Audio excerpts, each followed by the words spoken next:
Happy Saturday!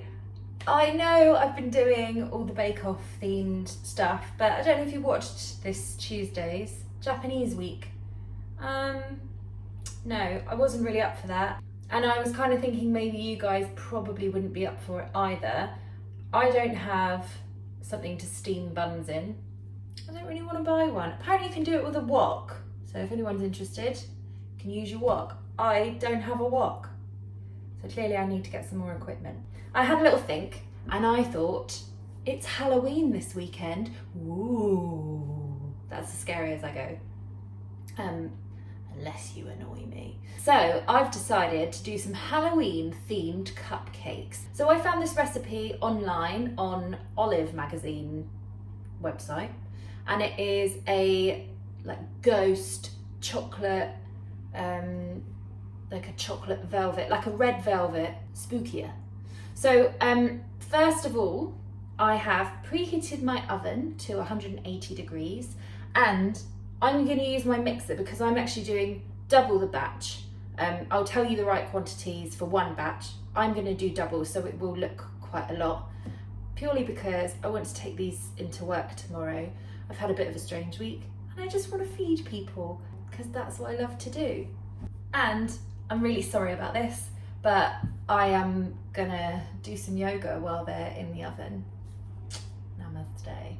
So in my mixer, I've got 200 grams of caster sugar and 200 mils of, I put sunflower oil, any vegetable oil is fine. That's where our fat element is. We're not using butter in this recipe.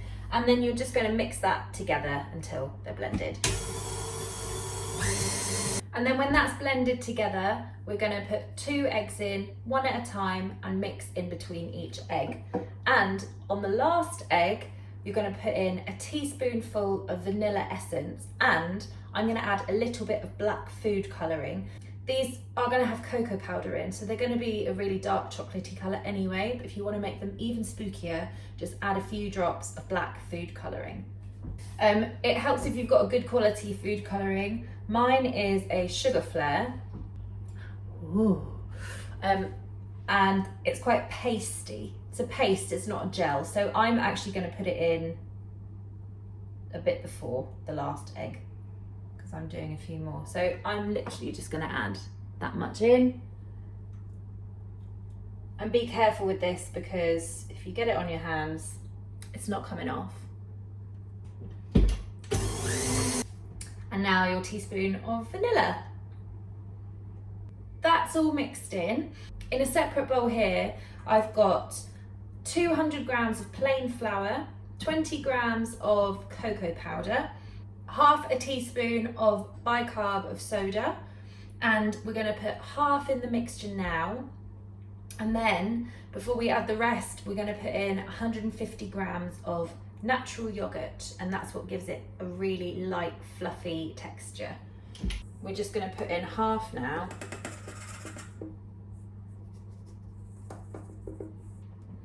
Gently.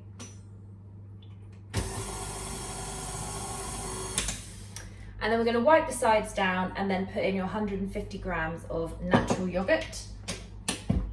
I think they're gonna be good and chocolatey. My black food colouring didn't do very much, so you might want to put a little bit more in. I don't really mind. So then in with the yogurt, give it a mix.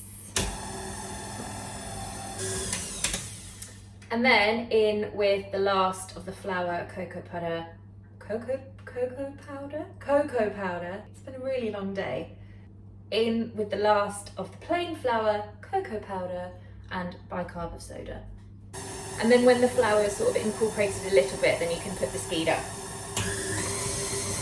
Yeah. And one more just little wipe down so that we know that we've got absolutely everything incorporated.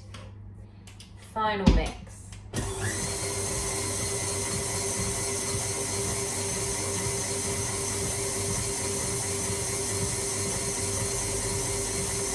I've got a tray already lined with 12 cupcake cases, and we're going to put all of our mixture in them and then bake in the oven. And these are going to go into the oven for 20 minutes. They have come out of the oven, they look great. We're going to move on to the icing now. So in my bowl, I have got 2 egg whites, 100 grams of caster sugar, and 1/4 teaspoon of cream of tartars, sorry. And you don't want too much water in the pan because you don't want it to touch the bottom of this. We're going to whisk it for 4 to 5 minutes, so quite a long time. We're essentially making a meringue that we're not going to cook in the oven. That's why the water's hot, because it cooks the egg whites, dissolves the sugar, and you'll get like a lovely silky meringue to put on top of your cupcakes.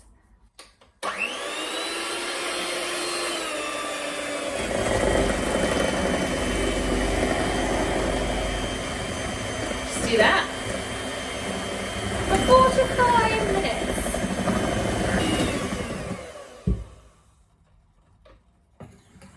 Okay, so it's puffed up a lot, and I'm going to take it off the heat.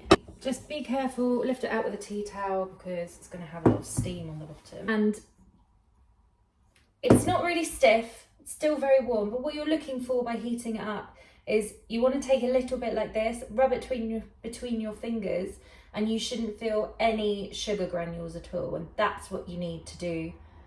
And then you take it off the heat. So once it's taken off the heat, look at your fingers. And we're going to carry on whisking this until it is really, really, really stiff and pipeable and lovely.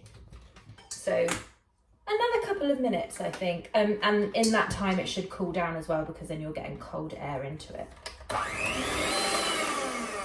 Congratulations, guys. You've just made a Swiss meringue.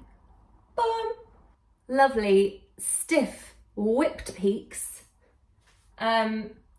Now, what we're going to do is we're going to stick it in a piping bag and then make some ghosts. A handy trick for getting stuff in your piping bag without getting the ends really messy is just open it out in a pint glass and then spoon in like that. I haven't put a nozzle on it because I'm just going to cut a hole in the bottom. You can put a round, it needs to be a round nozzle if you are going to use one. Try and massage out the air bubbles, because then otherwise you're going to end up with some bubbly ghosts. I'm just going to show you on a couple. Look at these lovely cupcakes. Yum! Let's get down to the ground. So I'm going to make a biggish nozzle because it's going to be a whole ghost and you want it to sort of cover the cupcake. So it's about the size of a pound coin. And if you made the meringue kisses with me, then it's pretty much the same method. We want to make a little ghost, so therefore you're going to do one big push and then release it without any pressure, and hopefully we'll do this one first. Okay, so big push and then up like that, and then take the pressure off. That was a little fat ghost, that. Big push and then up like that. We're going to wait a few minutes for these to set a little bit more, and then we're going to draw some faces on them. I've got just some bog standard black writing icing. You can make this yourself, but you only need a really small amount, so I just don't think it's worth wasting an egg white. And these you can just keep in the cupboard and they're quite handy. So I've got a black one, or you could do this with a chocolate writing thing. Apparently they're available in the shops, but I couldn't find one. So I've got a black bit of icing. We're just going to draw little faces on them. You can do different expressions. This is going to be good for kids to do, I imagine. But I'm going to, it's not my finest work, but you know, have fun with it. I'm going to do another one. I'm going to do this big one here, and he's going to be great. So basically, just have a bit of fun. I'm going to do the rest of these, do whatever facial expressions you like, but I'm going to do a myriad of expressions, and I hope you enjoy making these. I've had quite a nice time. So thank you for watching, and let me know how you get on if you make them.